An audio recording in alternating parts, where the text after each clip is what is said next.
Hello guys, welcome to my YouTube channel.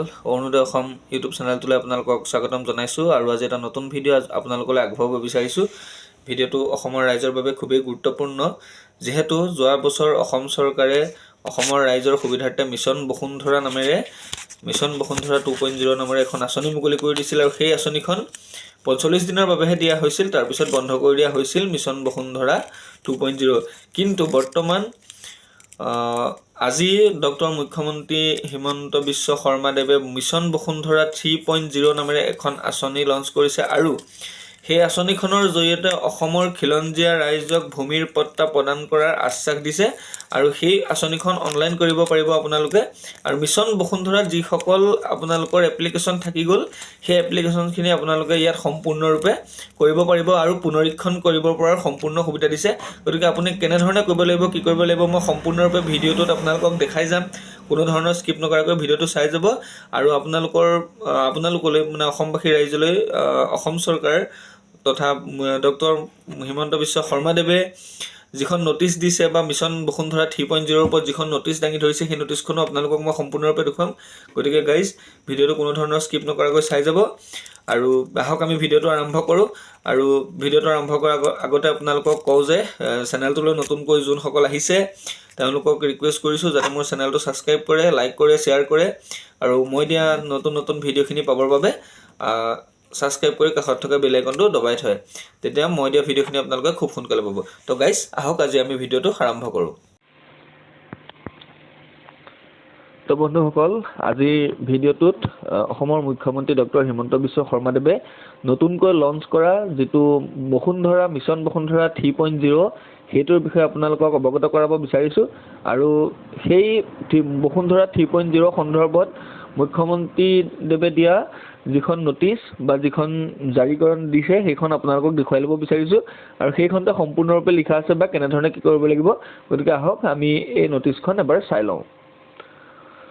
তো guys ইয়াতে চাব, ভূমি সুৰক্ষাৰ সংস্কাৰৰ দিশত নতুনৰ গতি মিছন বসুন্ধৰা 3.0।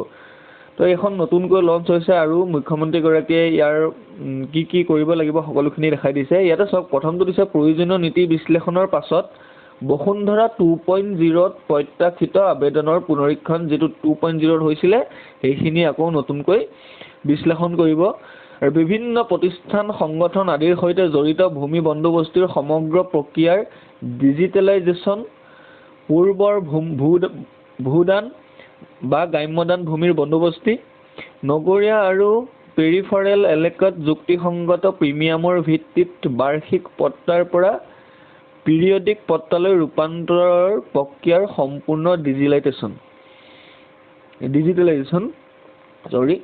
তাৰপিছত দিছে চাহ অনুদান ভূমি অনাচাহ কৰ্মত ব্যৱহাৰৰ বাবে প্ৰিমিয়াম পৰিশোধৰ জৰিয়তে এনে অনুদানৰ মাটি সময়ে সময়ে পট্টালৈ নিয়মীয়া কৰিবলৈ ক্ষুদ্ৰ মাটিৰ মালিকসকলক এককালীন সুযোগ দিয়াৰ প্ৰস্তাৱ। মিছনৰ সমাপ্তিৰ পাছত অনুদানৰ ভূমি অনিৰ্দিষ্ট কামত ব্যৱহাৰ কৰিলে সেয়া জৰিমনাৰ সৈতে শাস্তিমূলক অপৰাধ হিচাপে বিবেচনা কৰিবলৈ প্ৰয়োজনীয় আইনী ব্যৱস্থা প্ৰৱৰ্তন কৰা হ'ব। বৰ্তমান বিধিগত ব্যৱস্থাৰ অধীনত ধৰ্মীয় প্ৰতিষ্ঠানৰ পৰা অধিগ্ৰহণ কৰা ভূমিসমূহ পুনৰীক্ষণ কৰা হ'ব আৰু উপযুক্ত ব্যৱস্থা কৰি এনে ভূমি চৰকাৰী ভূমি হিচাপে গঢ়ি তোলা হ'ব আৰু যাতে সেইসমূহ ভূমিহীন খিলঞ্জীয়াৰ সৈতে নিষ্পত্তি কৰিব পৰা যায়। তো আপোনালোকে বুজি পাইছে নিশ্চয় কি কৈছে। ভূমিৰ তাৰপিছতো দিছে ভূমিৰ ৰেকৰ্ডৰ ব্যৱস্থাপক অধিক গভীৰ কৰাৰ লক্ষ্যৰে ভূমিৰ অংশসমূহৰ মানচিত্ৰৰ ডিজিটেল ডেলিভাৰীৰ সুবিধাৰ বাবে এক নতুন সেৱা আৰম্ভ কৰা হ'ব। এইটো খুব সুন্দৰ প্ৰচেষ্টা হাতত লৈছে, কাৰণ যিখিনি আমাৰ টেষ্ট মেপ হয় টেষ্ট মেপখিনি উলিয়াবলৈ বহুত অসুবিধা হয়। এইখিনি যদি ডিজিটেল কৰে তেতিয়া সকলোৰে কাৰণে সুবিধা হ'ব নিজৰ মাটিসমূহ বা নিজৰ এৰিয়াটো চিনাক্ত কৰিবলৈ। তাৰপিছত আছে বকেয়া ভূমি ৰাজহ সংগ্ৰহৰ বাবে এটা মিছন মোড অভিযান আৰম্ভ কৰা হ'ব। তো আৰু ভূমি ৰাজহৰ সৈতে জনেন মূল্যৰ সংযোগ প্ৰস্তাৱ সাজু হৈছে আৰু পৰ্যায়ক্ৰমে ভূমিৰ ওপৰত প্যূনতম আৰু সৰ্বোচ্চ সীমাৰেখাৰ বৈজ্ঞানিক আৰু বস্তুনিষ্ঠ ভূমি আৰু সম্পত্তিৰ মূল্যায়ন কাঠামো প্ৰৱৰ্তন কৰি আৰম্ভণিতে চহৰ অঞ্চলত কাৰ্যকৰী কৰিবলৈ প্ৰস্তাৱ কৰা হৈছে। আৰু তাৰ একেবাৰে শেষৰটো দিছে অসমৰ ভূমি ৰাজহ নীতিৰ ৰৰছ ধাৰাৰ অধীনত হেংগিং পটাদাৰৰ নাম কৰ্তন কৰি সহমত বিভাজনৰ আবেদনৰ ভিত্তিত ব্যাপক পৰিসৰত ভূমি সংক্ৰান্তীয় তথ্য বিশুদ্ধকৰণ কৰা হ'ব। তো মিছন বসুন্ধৰা 3.0 মুখ্য অংশ হৈছে এইকেইটাই, আৰু ইয়াৰ উপৰিও যিসকলে মিছন বসুন্ধৰা 2.0ত এপ্লাই কৰিছিলে সেইসমূহকো পুনৰীক্ষণ কৰা বুলি কৰিব পাৰিব বুলি মুখ্যমন্ত্ৰী ডাঙৰীয়াই ঘোষণা কৰিছে। আৰু ইয়াৰ পিছতে মিছন বসুন্ধৰা 3ত আপোনালোকে অৰুণোদয় কেন্দ্ৰবিলাকলৈ গৈ আপোনালোকে মিছন বসুন্ধৰা এপ্লাই কৰিব পাৰিব আৰু নিজৰ মাটিসমূহ বা নিজৰ ধৰক কৰিবলগীয়া কামখিনি মিছন বসুন্ধৰা অন্তৰ্গত যিখিনি কাম হ'ব সেই কামখিনি আপোনালোকে সম্পূৰ্ণৰূপে কৰিব পাৰিব।